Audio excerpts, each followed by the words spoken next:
আলাইকুম। সম্মানিত ভিউয়ার্স, বিশ্বের যে প্রান্ত থেকে আমার এই ভিডিও দেখা সকলকে সালাম, শুভেচ্ছা এবং মোবারকবাদ জানাই। আশা করি আপনারা যেখানে আছেন ভালো আছেন।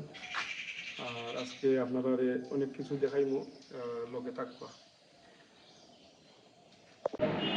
আসসালামু আলাইকুম সম্মানিত ভিউয়ার্স, বিশ্বের যে প্রান্ত থেকে আমার এই ভিডিও দেখা সকলকে সালাম, শুভেচ্ছা, মোবারকবাদ জানাই।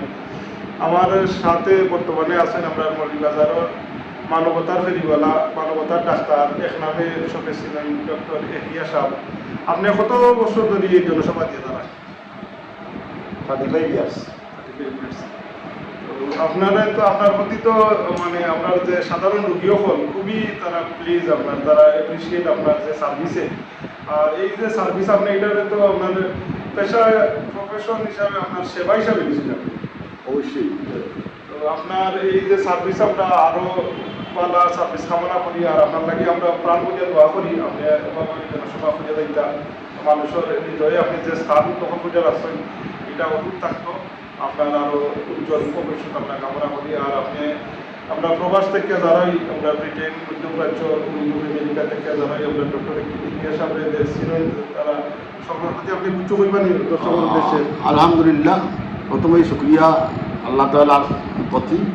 আর মানুষ যেভাবে ভালোবাসে সেটার জন্য আমি কৃতজ্ঞ। তো দোয়া করবেন যে আমি যেভাবে আসি মানুষের মনের মধ্যে সেভাবে যাতে থাকতে পারি। ধন্যবাদ আপনাকে।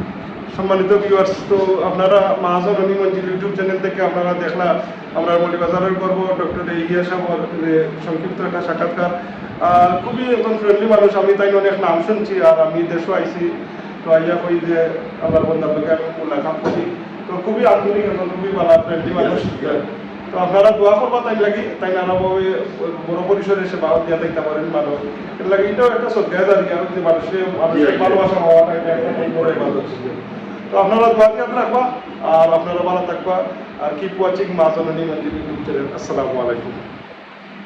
সম্মানিত ভিউয়ার্স, অতক্ষণ আপনারা আমার এই ব্লগ দেখলা, আপনারা কিলা লাগলো আপনারা ফিডব্যাক দিবা। আপনারা দোয়াত ইয়াদ করবা, আমার চ্যানেলটা আপনারা সাবস্ক্রাইব করবা, আপনারা দোয়াত ইয়াদ করবা। আর আনাদার ব্লগ দেখার আমন্ত্রণ জানাই আজকের ব্লগ এখানে সমাপ্ত করলাম। আসসালামু আলাইকুম ওয়া রাহমাতুল্লাহ।